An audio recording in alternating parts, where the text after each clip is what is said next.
يا مساء الخير وصباح الخير اخواتي، بقى ازيكم عاملين ايه؟ وقبل ما نبدا الحلقه ما تنسوش كده تصلوا على النبي. الوقت طلب مني 1 كابتشينو، تعالوا كده نعمله مع بعض ونشوف بيتعمل ازاي بطريقه الكافيهات. اول حاجه هنجيب الكراف بتاعنا وهنحطه في معيار كوبايه لبن او اقل، تمام او كده. بعد كده هنقف عند مكنه الباريستا وهنفرغ كده شويه من الستيمر البخار. بعد كده هنجيب الكراف بتاعنا وهنسخن، بس هنحاول واحنا بنسخن نعمل فوم كتير قوي.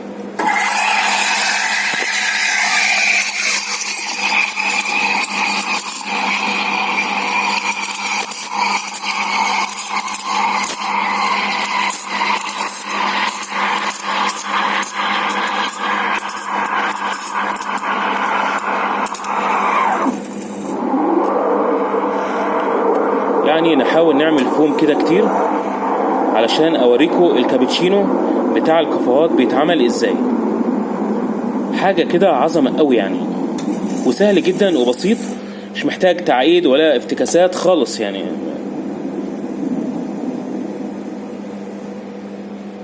تمام قوي كده.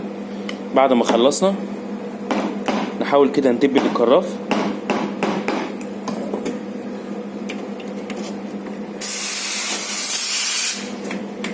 نمسح ورانا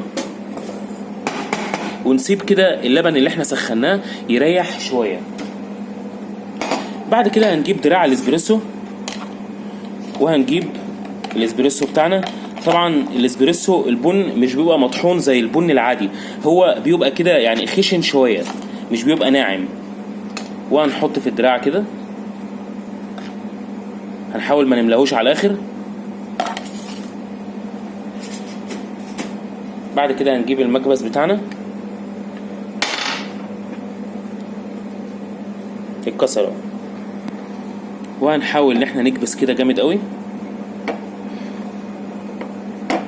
عشان كل ما نكبس اكتر كل ما لما القهوه تنزل من الصفيه وتنزل بوش حلو. وتمام كده. بعد ما كبسناه هناخده على المكنه وهنكبسه كده في الدراع ونضغط قوي، يعني نضغط كده جامد قوي. بعد كده هنجيب الفنجان بتاعنا وهنسخنه، يعني نحاول نسخنه كده، نعقمه كده شويه.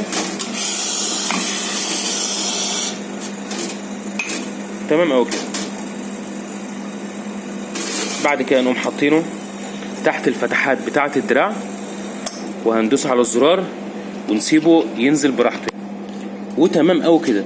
هو كده خلاص نزل اهو وبقى زي الفل،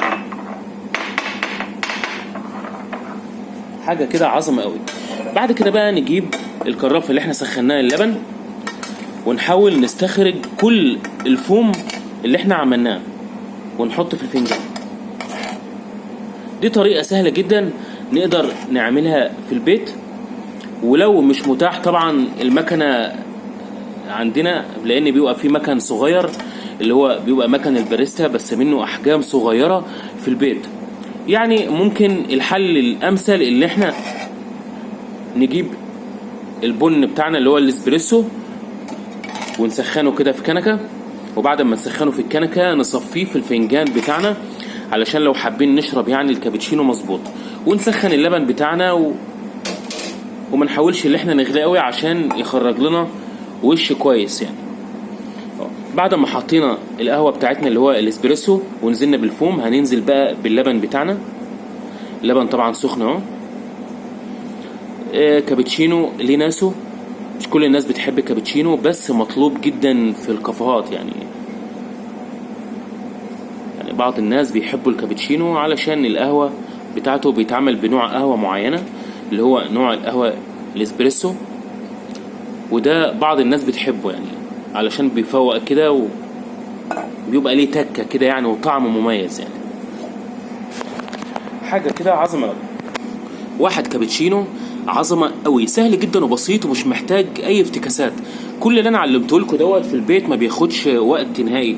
كابتشينو ممكن بيتعمل في الكافيهات ب40 وب50 جنيه، في البيت والله ممكن ما يكلفناش اصلا ال10 جنيه. يعني ممكن نزين كده من فوق الوش بشويه يعني نسكويك كده او شويه بن كده صغيرين خالص، بس كده حاجه كده عظمه قوي. وده كان النهارده يومنا مع الكابتشينو. اسهل حاجه ممكن نعملها في البيت، طعمه جميل جدا ومميز، نقدر نعمله في البيت بمنتهى السهوله. اللي ما اشتركش في القناه يا ريت تشتركوا بسرعه، وتعليقاتكم اللي بتزيدني الشرف. وشكرا على حسن استماعكم ليا، وبس خلاص. كان معاكم احمد الشناوي.